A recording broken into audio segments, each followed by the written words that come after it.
tagumpay o kabiguan, ng ligaya o lungkot. Kaya marapat lamang na tanggapin si Jesus bilang tagapagligtas at Panginoon. At matapos yun ay panariwain ang katapatan at paglapit sa Kanya bawat araw o day by day. Ang day by day ay naglalayong umalalay sa pang-araw-araw na pamumuhay. Narito po si Kuya Ed Lapis sa mensaheng pinamagatang How Christians are to face the current events.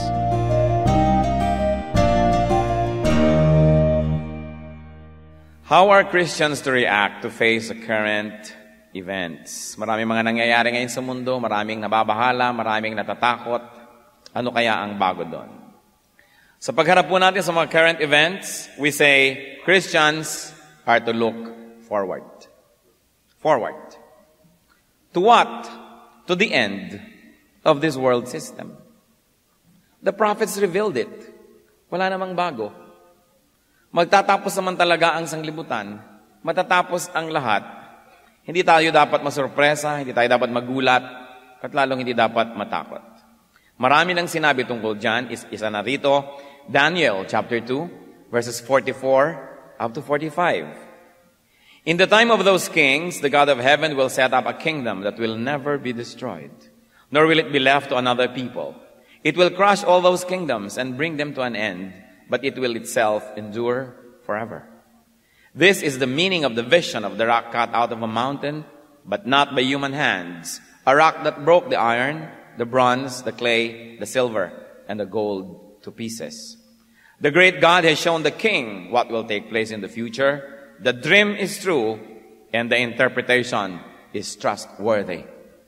King Nebuchadnezzar had a dream. May panaginipan siya na ipinapa-interpret niya sa mga prophet, sa mga manghuhula, sa lahat ng mga consultant ng royal court. May isa lang ang problema. He forgot what the dream was all about. At sinabi niya sa lahat ng mga huhula, mga magician, prophet, kasama na doon si Daniel, pupugutan ko kayo lahat ng ulo pag hindi nyo nasabi yung interpretation ng dream. But before that, kailangan sabihin nyo rin kung ano yung dream.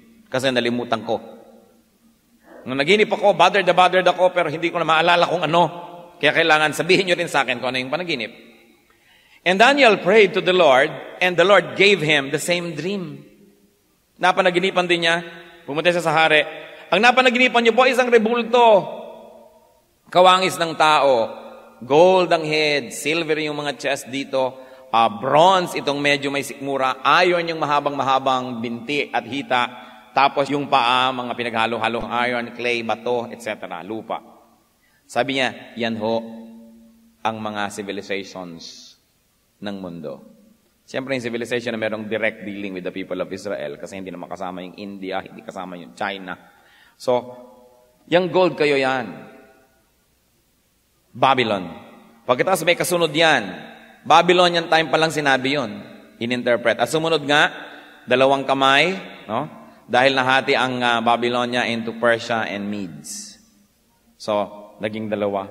Tapos sabi, naging isa uli dahil pumasok yung Greece. And then Rome, the Holy Roman Empire, na nahati ang dalawang paa, nagkaroon ng eastern at western side yung empire. That separated the church into Eastern Orthodox and Roman Catholic also. Pagkatapos sabi niya, after the long time of the Roman Empire, the whole world will be divided para magkakasama mga bato, lupa, bakal, bronze. Yun yung paa. There will be nations and nation states. No longer big empires, nations. And then, sabi niya, that's the end.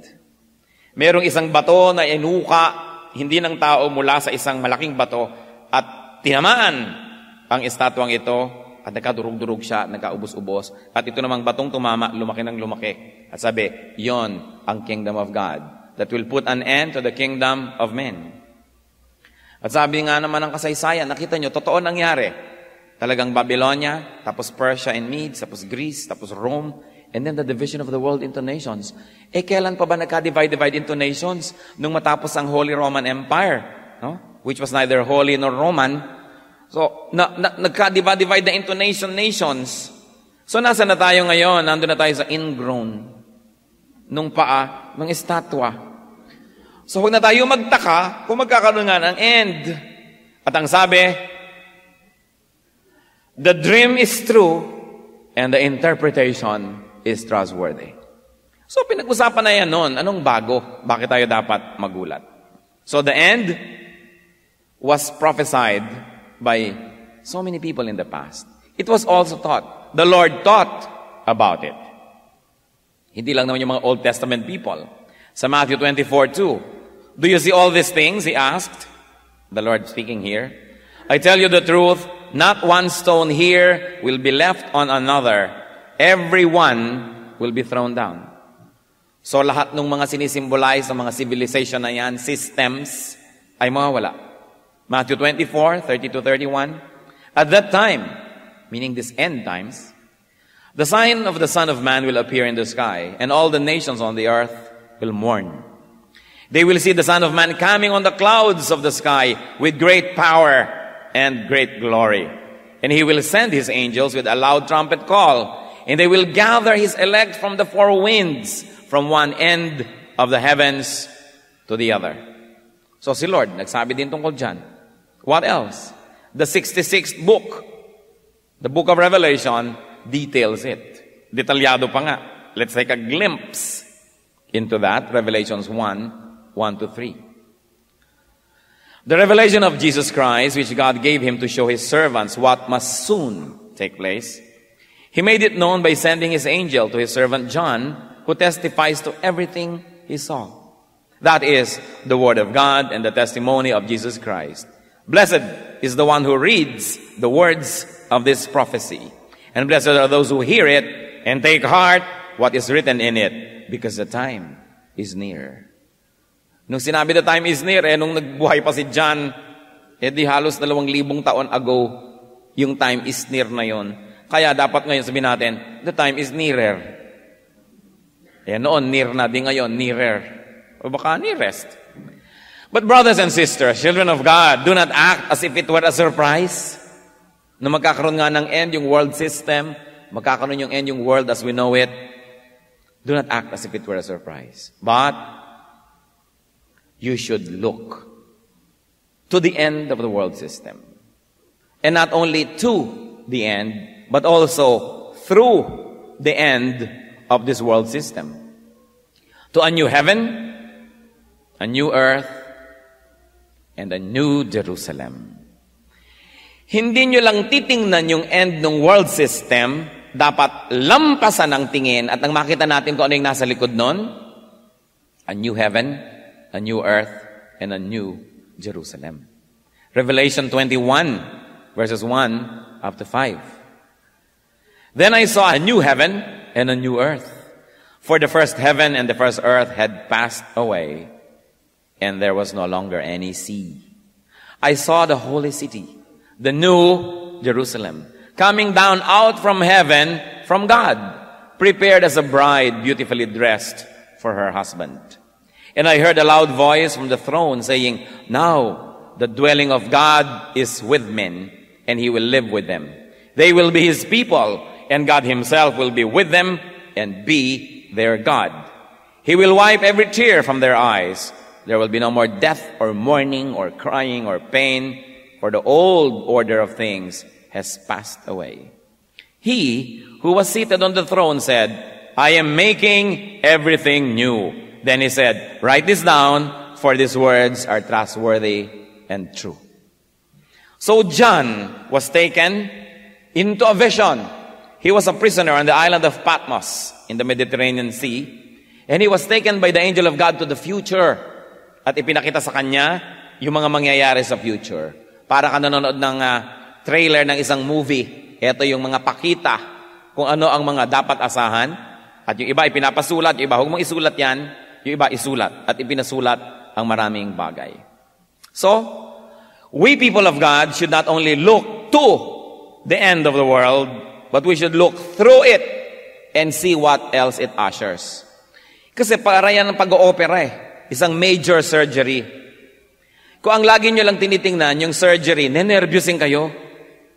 Masisiraan kayo ng loob, matatakot kayo, ano ba yan, baka masakit, baka ganito, baka ganyan. Pero kung ang tinitingnan nyo, matapos yung surgery na yon, kayo'y gagaling and you will become much, much better, you will be renewed. Then you will say, "Hi, salamat, come surgery, dali-dalian na nga ito at nang matanggal na ito mga dapat tanggalin sa aking sistema." At ang pinagkaiba ng dalawa, sa surgery, hindi mo naman talaga alam kung makakaligtas ka o hindi. Kaya medyo nakakanerbiyos. So, paano ka naman laging makakatingin, lampas doon sa surgery?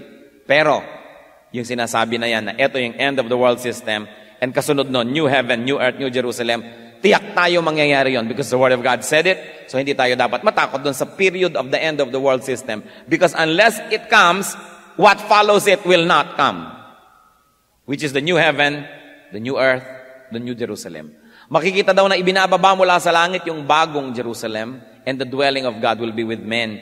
So, hindi tayo pupunta dun sa langit, yung langit ang ibababa.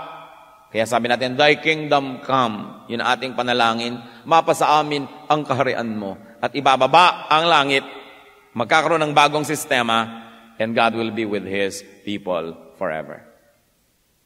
The latter, new heaven, new earth, new Jerusalem, will not come without the former, the end of the world system.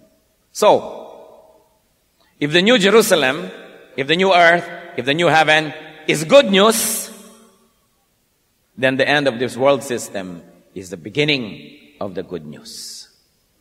Hindi dapat katakutan, hindi dapat iwasan, at huwag dapat laging ipanalangin, "Lord, huwag muna, time out, iurong nyo na po, next generation na sana." No? Dahil kung gusto natin yung kasunod nun, hindi dapat iwasan. Romans 8:28, and we know that in all things, God works for the good of those who love Him, who have been called according to His purpose. Ano daw? We know that in how many things? In all things. God works for the good of those who love Him. So, kay end of the world, kay hindi, it will be for the good of the people of God. Christians are to look forward and be hopeful. Hindi yung puro na lang nervyos, puro takot. Romans 15:4. For everything that was written in the past was written to teach us, so that through endurance and the encouragement of the Scriptures, we might have what, church? Hope, hindi fear. Everything was written to give us hope. So iba ayoko kung pag-aralan niyang Revelation, nakakatakot. No, it was written also to give you hope, not to scare you. Ngayon, kung medyo it can scare you a little bit para iwan mo yung iyong kalasisi, mabuting dapat matakot-takot ka nga ng konti. Okay lang na matakot-takot ko ang nagiging bunga, pagbabago ng buhay. Pero hindi dapat lubhang kinakatakutan ang ganyang mga bagay. So, what do we do, Christians? We look forward. What else do we do? Vis-a-vis and in relation to the end of the world system, Christians are to look backward. Forward, backward. We look backward to all human civilizations and all human systems that ended, that God judged. Para marami natin na, talaga nga naman, nothing is forever. Kahit ang tagal-tagal ng Egyptian Empire na wala rin, Assyrian Empire, Roman Empire, Spanish Empire, diba? Portuguese Empire, if ever there was such. Lahat naubos din, nawala. Ganon ang pagwawakas ng lahat ng bagay. Nothing is forever except that which is God's and those who belong to God. Christians are to look backward to God's active involvement and saving hand in human history. Na walang nangyayari sa mundo na hindi naman alam ng Diyos at hindi kalahok ang Diyos. Nakita na natin isang example how the Lord led His people out of Egypt. Exodus 3, verses 10 to 12. So now go. I am sending you to Pharaoh, kausap ni Lord si Moses, to bring my people, the Israelites, out of Egypt. But Moses said to God, who am I that I should go to Pharaoh and bring the Israelites out of Egypt? And God said, I will be with you. And this will be the sign to you that it is I who have sent you. When you have brought the people out of Egypt, you will worship God on this mountain. Loaded sentences. Sabi ni Lord, bring my people out of Egypt. Moses was clueless. He did not get it. So sabi niya, sino naman ho ako para gawin yan? So sabi naman ni Lord, I will be with you. Parang, don't you see, it is my people, it is I who will do it. I'm only telling you to do it. You're only an instrument. So huwag mo sabihin sino ka dahil talagang sino ka nga ba? Talagang wala ka. But when I empower you, you will be able to do it because it is my people and it is I sending you. Tayo rin po pag minsan naglilingkod sa Diyos, sister, gawin mo to, brother, gawin mo, ay, hindi ko kaya. Talagang hindi mo kaya. Sino ka ba? Pero kung ipinapagawa sa iyo ni Lord yan, ipapakaya sa iyo ni Lord. Nanliliit lang tayo at nanghihina na gawin yung dapat kasi ang naiisip natin, tayo yung gagawa Nakalilimutan natin, hindi naman tayo. Tayo'y nagpapaubaya lang, tayo'y nagpapagamit kay Lord, pumapayag tayong dumalo yung pagpapala niya through us, that it is not really us, but we only make ourselves available for God's use. And that's what's important. Don't forget that God has always been actively involved in human history. Pati ang Exodus out of Egypt, pati kay Joshua sa buhay niya, Joshua 10:12-13. On the day the Lord gave the Amorites over to Israel, Joshua said to the Lord in the presence of Israel, O sun, stand still over Gibeon. O moon, over the valley of Ajalon. So the sun stood still, and the moon stopped, till the nation avenged itself on its enemies. As it is written in the book of Jashar, the sun stopped in the middle of the sky, and delayed going down about a full day. Na-discuss na natin yan. A missing day found by the computers of NASA. Nakita nila, hindi nila mahanap ang nawawalang araw, inascribe dito. God even caused the sun to stand still to give to Joshua extended daylight for battle. Napakaganda ng involvement ni Lord sa kilos. Judges 4:14-15. Then Deborah said to Barak, Go, this is the day the Lord has given Sisera into your hands. Has not the Lord gone ahead of you? So Barak went down Mount Tabor, followed by 10,000 men. At Barak's advance, the Lord routed Sisera and all his chariots and army by the sword. And Sisera abandoned his chariot and fled on foot. Another beautiful story which we have just recently discussed. In all of this, and these are just samplings of how God involves himself in the history of men, look backward to God's track record of protection, provision, and deliverance to his people. At lalakas ang loob nyo to look forward because you look backward and you know that God has always been there. There's no reason why He will not be there tomorrow when He has always been there yesterday. Sabi nga ng matatanda, ang hindi lumilingon sa pinanggalingan, hindi makararating sa paroroonan. At tayo mga people of the book, people of God, people of the Bible, we should look backward and see how God has moved and has constantly been involved in the affairs of men. So, we look backward to history. What else are Christians to look backward to? We look backward to God's Word. Promises of guidance, of help, and of protection. Isaiah 41:10. So, do not fear, for I am with you. Do not be dismayed, for I am your God. I will strengthen you and help you. I will uphold you with my righteous right hand. Bakit ka natatakot? Sino ba ang Diyos mo? Di ba ako? O hindi mo pa ba alam? Hindi mo pa ba kilala? So there's this great promise. We should look backward to promises of provision. Psalm 23:1, the Lord is my shepherd. I shall not be in want. Nakita natin how dramatically the Lord has provided light for Goshen, the place where His people were. Yung buong Egypt, nag-black out, dumilim. Pero there's a streak of light coming from the sky, lightening up the district of Goshen, where the people of God were staying. And they were in the desert 40 years. Wala namang agriculture, wala namang kahit ano, but they were fed by God miraculously every day. Manna rained down from heaven. And at the most needed times, water would gush out of the earth and give refreshment and life and hope to the people. If God has fed the people in the past, why will He not feed us now?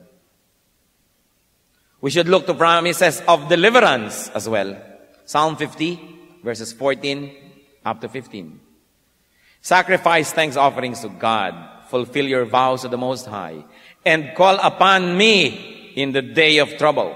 I will deliver you, and you will honor me. God said that. Palagay ko yung marami mga taong pinanghihinaan ng loob, kinukulang lang kasi sa pagmememorya ng mga pangako ng Diyos. Nalilimutan nila ang pangako ng Diyos Ang naaalala nila yung takot na binibigay ng sanlibutan, ng media. Lalo ng Philippine media, pag lagi kang nanood ng mga balita at nakinig ng news, gusto mo nang unahan yung end times at magpakamatay ka na dahil nakakasira ng loob. Lagi na lang negative, lagi na lang sensationalized. Wala nang nakakatuwa na mabalitaan ka. Puro bad news na lang. So, kailangan ng deliverance, the Lord promised it. What else should we look backward to? Promises of glorious hope. Hindi basta hope glorious hope. John 14, 2-4. In my Father's house are many rooms, the Lord speaks. If it were not so, I would have told you. I am going there to prepare a place for you. And if I go and prepare a place for you, I will come back and take you to be with me, so that you also may be where I am. You know the way to the place where I am going. And then Jesus says, I am the way. There's a way. Christ is the way. And if Christians are to look forward and backward to God, certainly we can do the third thing. Christians are to live in the present. Christians are to live in the here and now. Hindi katulad ng sinasabi ni Percy Bysshe Shelley, we look before and after and pine for what is not. Nandun ka, pina-fast forward mo yung future, nire-replay mo yung past, hindi ka tuloy mabuhay sa present. If we properly look at God in the future and we look at God in the past, certainly we should be strengthened to live in the here and now. Mamuhay kayo, get on with life. Not to be too preoccupied by what ifs. Ano po kaya ang mangyayari kung matalo ang ganito? Ano kaya kung bagsakan tayo ng mga bomba atomika? Ano kaya mangyayari kung biglang may sumabog na bomba sa bahay namin? Ano kaya mangyayari? Yung masyadong mayaman ng imahinasyon, hindi pa nangyayari yung dilubyo, nagdusa na. So kung hindi man mangyari, nagdusa na siya minsan. Ngayon, kung nangyari, nagdusa siya 2 beses. Nung ini-imagine pa lang niya, at nung nangyari na. So ba't di nyo nalang bayaang mangyari kung mangyayari? Kung magdusa man kayo, minsan na lang, hindi doble.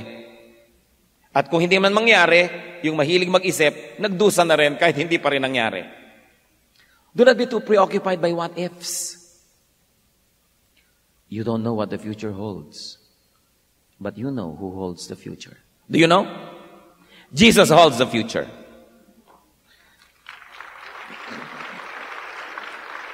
So huwag mga what if, hula-hula dito, hula-hula doon. Walang mangyayari sa buhay nyo. Kung nagigisa kayo, sarapan nyo yung ginisan nyo. Sumabog man yung bomba, busog kayo. At kung hindi man lang sumabog, natuloy yung paggigisan nyo. Ano ba mangyayari na hindi nyo ituloy yung mga ginagawa nyo dahil lang may iniisip kayo? Then you were already deprived of what God wants you to enjoy in the first place. Then Satan wins if Satan is able to scare you. Matthew 10:29-31. Are not 2 sparrows sold for a penny? Yet not one of them will fall to the ground apart from the will of your Father. And even if the very hairs of your head are all numbered. So don't be afraid. You are worth more than many sparrows. Sa Israel kasi noon, yung sparrow, mumurahing ibon, 2 sampera. Sampera ko lang, 2 na yung mabibili ko. Murang-mura. So sabi nung nagsasalita dito, the Lord, kung yung mga ibon, 2 sampera, hindi pwedeng namamatay yan, nahuhulog mula sa iyong papawirin na walang permiso ng Diyos. Alam ng Lord yun, pinapayagan niya bago mangyari. Sa inyo pa kaya may mangyari na hindi niya alam? Sa inyo pa kaya may mangyari, hindi niya papayagan? Sabi niya, so don't be afraid. Para naman kayong may hawak ng future, kung matakot kayo, para naman may magagawa naman nga kayo, kung sakali mang matakot kayo. Pastor, totoo kayang pwede tayong banggain ng mga kometa?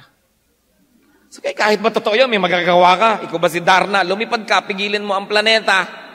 Ngayon kung hindi, di antayin mo na lang bumangga. Isip ka ng isip, ano mangyayari? Wala ka namang magagawa. Get on with life.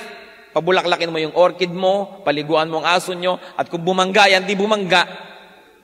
Alam naman yan ng Diyos. Hindi ba niya alam yan?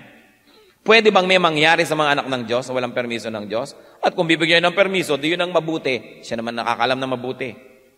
Kahit pa nga yung alam niya, kumisan kontra yung alam natin, siya pa rin yung tama. Don't be preoccupied, Christians, with whens. Pastor, kailan ho kaya? Bukas? Sa makalawa? Sana makapagdebo pa yung anak ko bago mag-end times. Ano sabi na nga na Acts 1:7? He said to them, "It is not for you to know the times or dates the Father has set by His own authority." So huwag niyo nang pakialaman kung kailan. Sinabi na, it's not for you to know when. It's not for you to know times and dates. Yun nga kasi, para huwag na tayo mag-alala. So that we will get on with life. Kung yun na, di yun na. Kaya kayo, lalayo dun sa mga nagsasabing, alam mo, June 24, year 2002, 3 p.m. Alam na alam, layuan nyo yun, huwad yun. Because the Bible says, no one knows. Not even the angels, not even the Son knows. But only the Father in heaven. Tapos siya alam niya. Ba? Galing naman niya. Pag alam ang date, fake. Kahit pa ang ganda-ganda ng costume, ang ganda-ganda ng church, kahit pa ang ganda-ganda ng presentation, pag may sinabing date, fake agad. Huwag nyo nang entertainin pa. Because the Bible says, it is not for you to know the times or dates. Yung iba naman, pang hinahanap. Naghahanap ng problema sa buhay. Christians, we are not to be preoccupied with hows. Paano kaya? Iba, Pastor, paano kaya ako mamamatay? Sana yung nakahiga na lang ako, yung parang naka-make up, ganon. Para maganda naman ang ayos ko. Huwag naman sana yung nahulog pa ako kung saan o natamaan ako ng pana. Kasi walang glamour. Mamamatay na lang glamour pa ang iniisip. Huwag nyo na problemahin kung paano. Problema yan ng Diyos. Hebrews 1:3, the Son is the radiance of God's glory and the exact representation of His being, sustaining all things by His powerful word. After He had provided purification for sins, He sat down at the right hand of the Majesty in heaven. What do we learn about here? Jesus sustains all things by His powerful word. He sustains all things, hindi nyo yung problema. Ang problemahin natin, obedience. Sumunod sa Kanya. Hindi yung pakialaman kung ano mga plano niya at kung paano. Ang ating problemahin, paano maging makadiyos, paano maging banal. Paano itigil yung paninigarilyong yan? Yan ang mga problemahin ninyo. Paano itigil yung pagdadrugs na ito? No? Paano yung pagtatago sa mga pinagkautangan? No? Yan ang mga problemahin natin. Paano iiwasan itong sexing, itong kalong ng kalong sa inyo? Ito yung nagugulat, napapakalong. No? Paano iiwasan itong nagyayaya sa inyo sa masama? Yan ang problemahin nyo, hindi ko may mga planetang tatama sa mundo. Hindi natin pinofocus yung dapat natin ibigyan ng focus. Christians are not to be possessed by fear. Wala sa lugar ang takot sa puso ng mga Kristiyano. 1 Peter 3:19, but even if you should suffer for what is right, you are blessed. Do not fear what they fear. Do not be frightened. Sino yung they dito? Yung mga unbelievers. So huwag kayong makiuso sa kanila. Huwag niyong katakutan yung kinakatakutan nila kasi magkaiba naman kayo ng destino. Magkaiba kayo ng pupuntahan sa buhay. Sabi, do not fear what they fear. And Christians, we are not to be possessed by worry. Panay ang pag-aalala. Fretting all the time. Worried all the time. Matthew 6:25-27. Therefore I tell you, do not worry about your life, what you will eat or drink, or about your body, what you will wear. Is not life more important than food, and the body more important than clothes? Look at the birds of the air. They do not sow or reap or store away in barns, and yet your heavenly Father feeds them. Are you not much more valuable than they? Who of you, by worrying, can add a single hour to his life? Oo nga naman. Bakit nga ba kayo nag-aalala? Yung mga ibon, pinapakain ng Diyos kahit hindi sila nag-agriculture. Kayo pa, hindi ba kayo mas mahalaga? Sabi, at saka aalala nyo, hindi nyo naman kayang dugtungan ng buhay nyo, pero sa pag-aalala nyo, napapaiksi nyo inyong buhay. Laki kayo ninenervyos. Okay, dapat na kayo nag-enjoy, hindi pa kayo nag-enjoy, so you don't get a life. So napapaiksi natin, pero hindi natin napapahaba. But then again, Christians, we should not be oblivious to possibilities. Hindi naman ibig sabihin magiging manhid na tayo sa mga nangyayari o mga pwedeng mangyari. Sabi nga sa calling card ng isang kaibigan kong taga Barcelona, si Jose Luis Talavera, pwede, Sir Oy. Ano kaya yun? Yan, ka-absent nyo sa Spanish 11. Pwede, Sir Oy. Perhaps today. Oh, be ready. Just be ready. Be ready to flow into the end. Be ready to flow into the new beginning. So don't be too attached to this world. Be ready. But what's important for Christians, for the people of God, in spite of everything happening around us, to go on with life. You go on with life. To go on with the cycles of life. To go on with the mission of life. Philippians 1:21, for me, to live is Christ, and to die is gain. So to live is Christ. Let's do everything that Christ wants us to do while we are alive. Then when we die, it is gain. Do what you have to do. And then go on with the elements of life. Bakit ba inimbento ng Diyos ang buhay? Ano ba ang purpose ng buhay? Bakit ba tayo nasa planetang ito? Ecclesiastes 2:24. Sabi ni Solomon, pinakamatalinong taong nabuhay sa balat ng lupa. A man can do nothing better than to eat and drink and find satisfaction in his work. This too, I see, is from the hand of God. Ewan ko kung anong ginawa ng relihiyon tungkol sa eating and drinking and being satisfied. Ang mga taong makadiyos, nagigilty yata when they eat and drink and enjoy.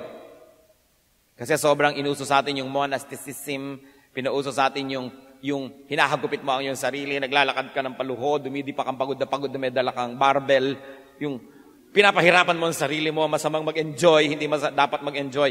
Pero hindi naman yata yun ang purpose ng life. Yun lang ang sabi ng relihiyon. So go back to Solomon, who discovered the meaning of life. Sabi niya, huwag na tayo magpaka-profound, huwag na tayo magpa-deep-deep pa. Ang ibig sabihin ng buhay, mag-enjoy tayo. That's what God wants us to do. Mag-enjoy sa hindi kasalanan, sa hindi masama, but to enjoy everything that God gives you and be appreciative. Hindi naman sadista ang Diyos. Binigyan ka ng taste bud para mag-enjoy ka ng lasa ng pagkain. Binigyan ka ng gana para ka kumain. Binigyan ka ng mga accomplishments para ma-enjoy mo yon. Binibigyan ka ng hanap buhay para ka magkaroon ng buhay, hindi puro hanap. So para ka magkaroon ng life, to enjoy it. And Solomon says, eat and drink. Find satisfaction in your work. Meaning, yung ginagawa mo, enjoyan mo.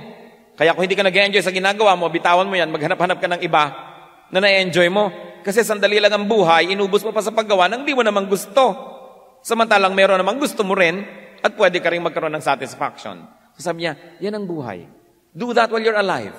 Ano pa Ecclesiastes 5:19? Moreover, when God gives any man wealth and possessions and enables him to enjoy them, to accept his lot and be happy in his work, this is a gift of God.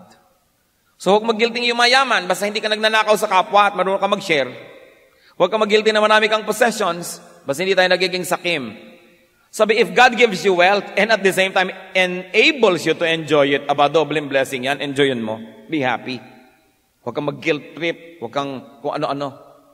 Sabi ni Solomon, Ecclesiastes 9:9. Sa mga may asawa lang to, ha? Enjoy life with your wife.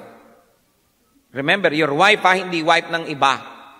Enjoy life with your wife, whom you love all the days of this meaningless life that God has given you under the sun.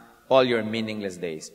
For this is your lot in life and in your toilsome labor under the sun. So, if the Lord blesses you with matrimony, you have a husband, you have a wife, enjoy every aspect of your wedded life. It is a gift from God. Hindi yan curse. Your wife is not a problem to solve, but a gift to enjoy. So, kailangan, enjoy life with your wife.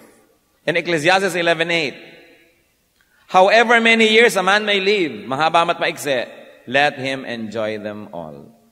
But let him remember the days of darkness, for they will be many.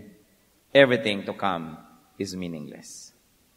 So, ibig sabihin, kung may pinapa-enjoy si Lord, enjoyin, basta hindi nakakompromise yung ating kaluluwa. Sabi, darating naman yung mga days na hindi enjoyable, mahirap, o di harapin mo rin, at least may baon ka ng alaala ng mga masayang nakaraan para baunin mo sa mga darating na baka hindi masyadong masayang mga araw. So pagka may chance ka na magsaya, magsaya ka na kasi pag dumating na yung day ng lungkot, magsasisi ka. Ba't ba hindi pa ako nagsaya nung pwede? Tulad ng mga pwedeng kumain, diet ng diet. Pagkatapos pagka nagkasakit at hindi na pwedeng kainin, ba't ba hindi ko pa kinain nung araw? Bakit ba hindi ko pa kinain lahat ng pwede kong kainin noon? Ngayon gusto ko na hindi na pwede. No? So kailangan, kung may pinapa-enjoy si Lord, enjoyin natin. Alam lang natin yung mga tamang hangganan, that we don't become excessive, and we don't compromise our spirituality. How are we to live in the present? Live productively. I'll repeat this.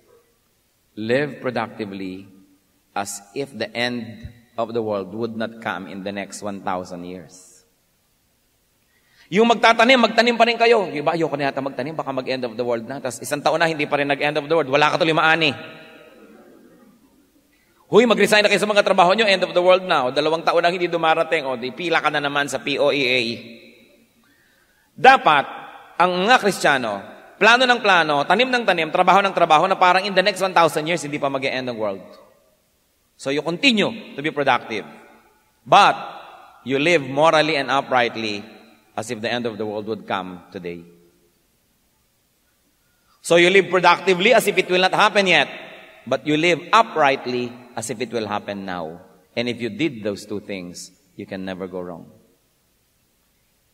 And remember this, even if the world system does not end today, your life may.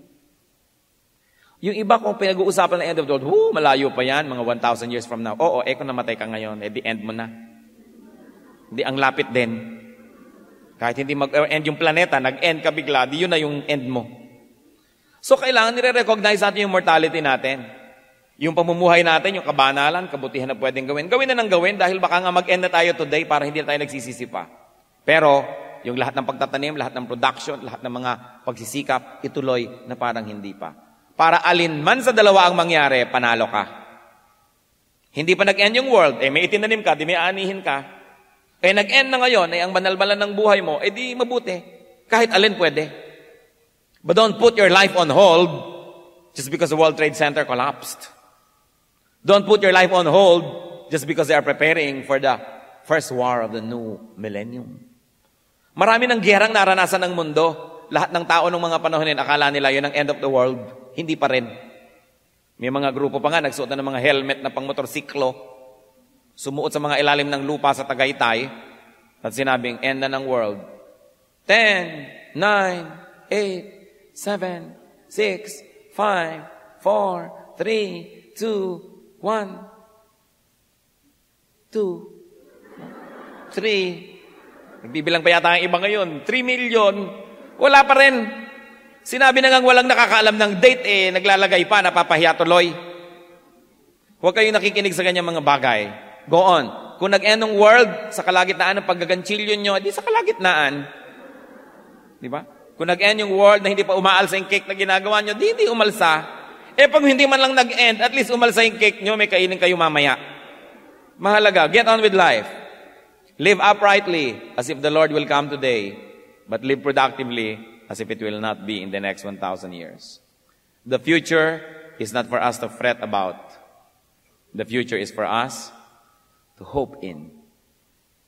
Let us not be focused only on the future, but let's also be focused on today. Problemahin natin ang pamumuhay ng matuwid at problema ng Diyos ang end times. Problema niya yan. Live a life that will not go to waste if the end suddenly comes. Live a life that will not go to waste if the end does not come in your lifetime. Whichever way you win. Just depend on God. Psalm 139, verses 7 up to 10. Where can I go from your spirit? Where can I flee from your presence? If I go up to the heavens, you are there. If I make my bed in the depths, you are there. If I rise on the wings of the dawn, if I settle on the far side of the sea, even there, your hand will guide me. Your right hand will hold me fast. Mga kapatid, kahit saan, kahit kailan, ang mga anak ng Diyos nasa kamay niya. We are safe in the hand of God, no matter where, no matter when. Go on with life. Glorify God with your life, and let God take care of the future.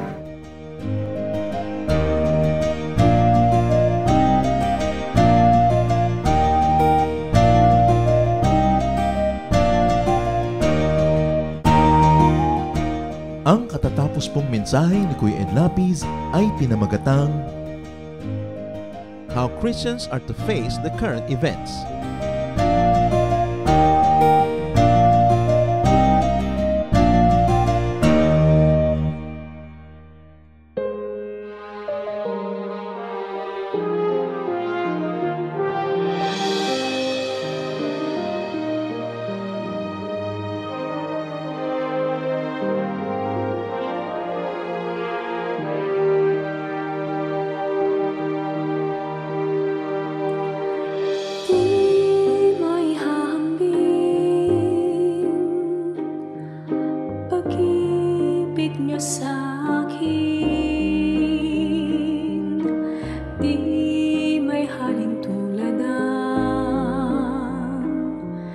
Wagas niyong pagtingin, ang iyong pagmamahal, sadyang walang hadlang, wala sa kalagayan at katayuan.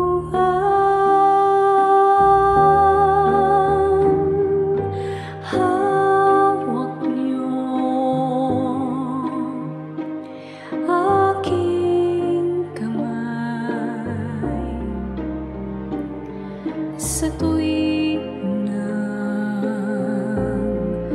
nanananglahay at sa tuwing magkamali, walang hanggang pagpapatawad niyo sa'kin.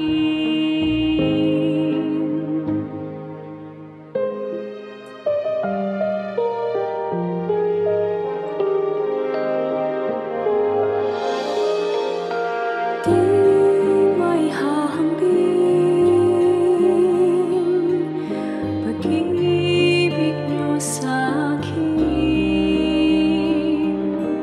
di may haling tulad ang wagas niyong pagtingin, ang iyong pagmamahal, sadyang walang hadlang, wala sa kalagayan at katayuan.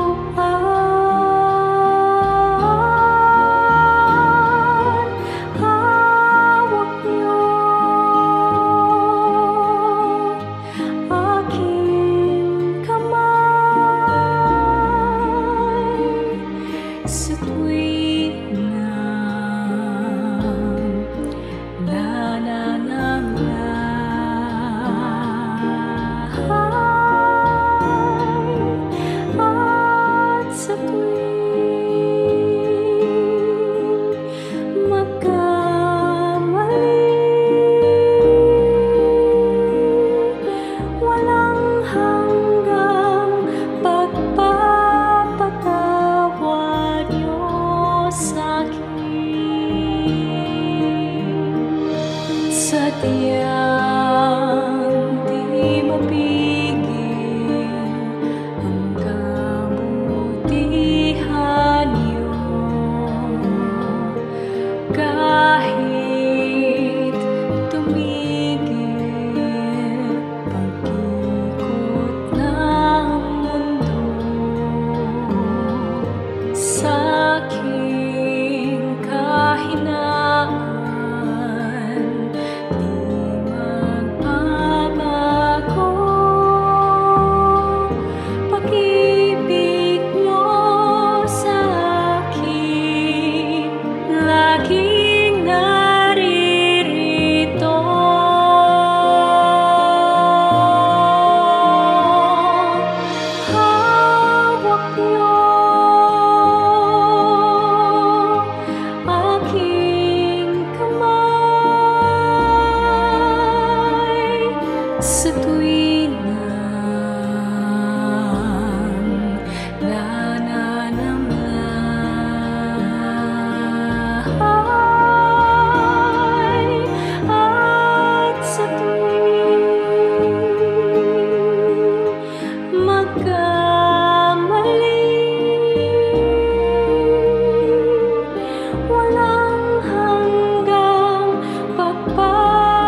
Bakit ang Pilipino kaladkarin yung sumasama kahit saan?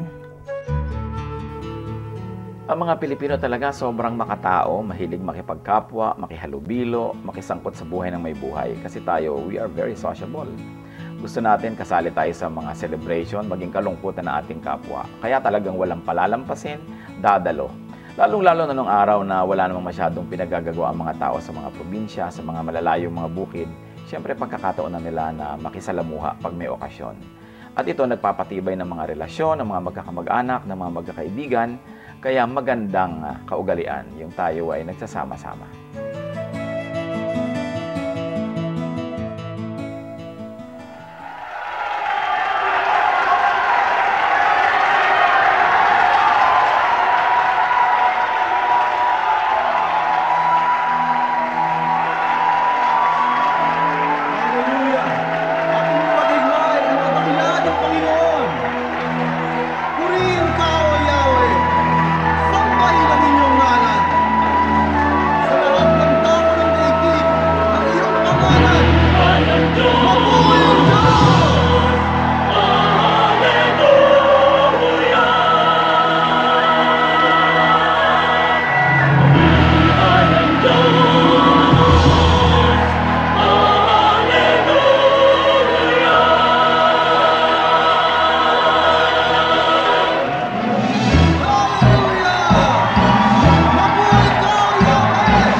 Ligayang nadarama, isigaw sa lahat ng bansa, Alleluia.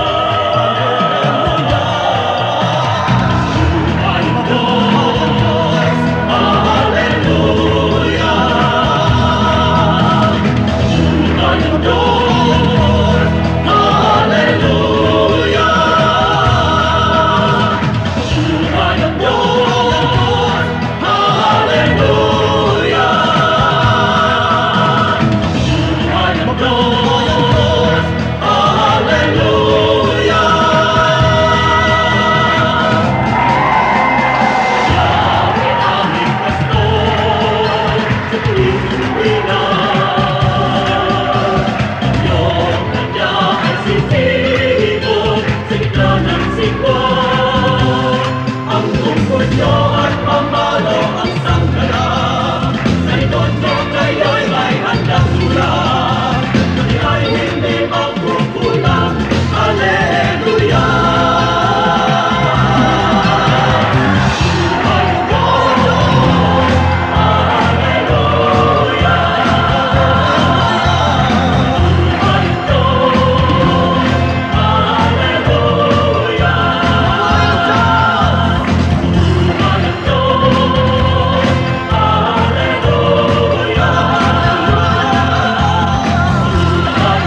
Bakit sa mga okasyon laging may kasamang iba ang imbitado?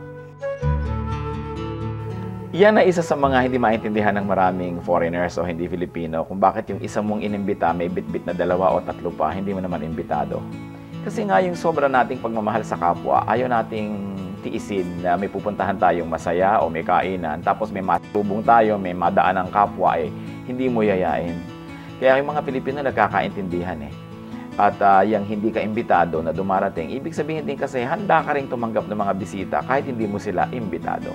Pero dahil sa mga nagbabagong pamamalakad ng lipunan, kung minsan yung handa, sukat, bilang, mas mabuti siguro ngayon kung hindi ka talaga imbitado, makiramdam ka muna bago ka biglang sumama.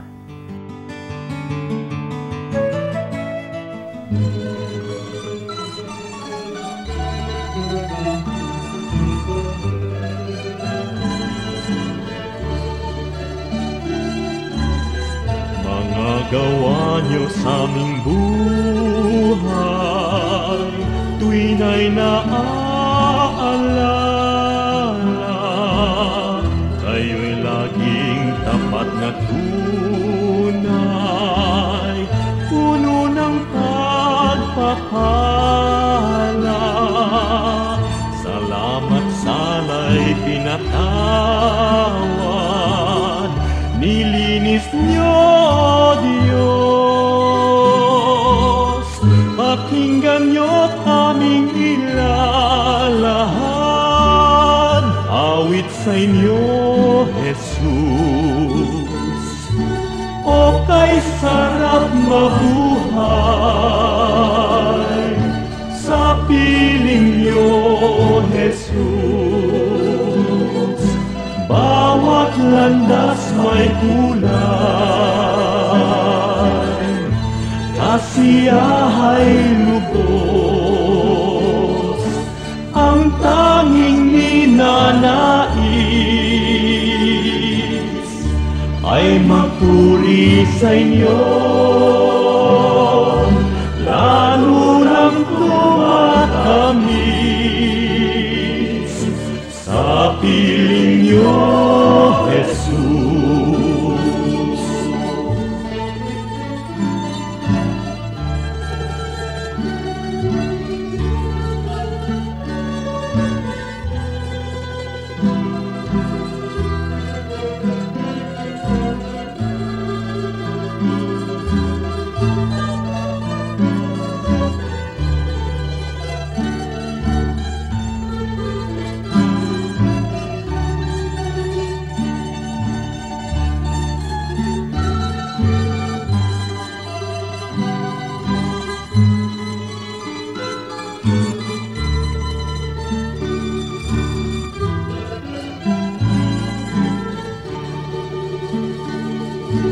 O kay sarap mabuhay, sa piling niyo, Jesus. Bawat landas may kulay, kasiyahay lubos, ang tanging ninanais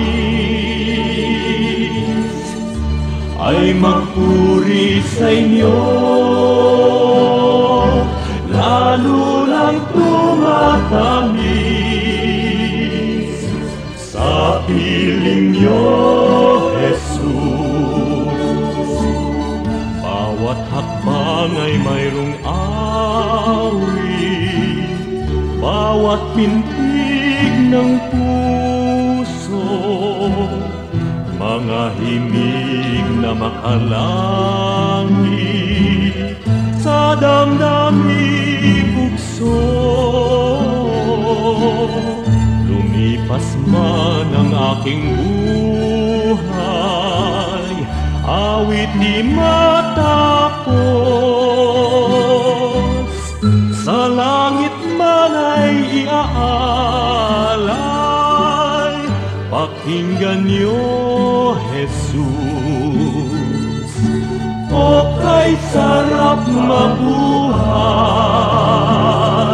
sa piling niyo, Jesus.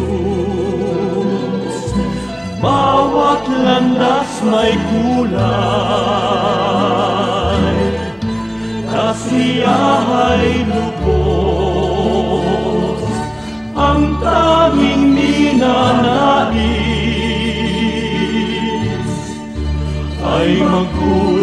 sa inyo,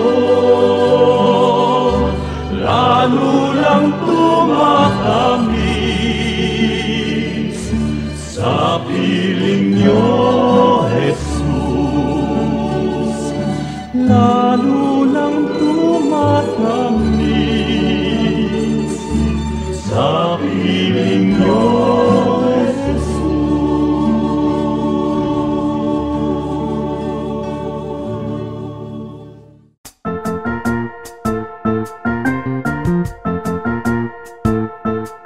Oras na po para pansamantalang magpaalam ang programang Day by Day.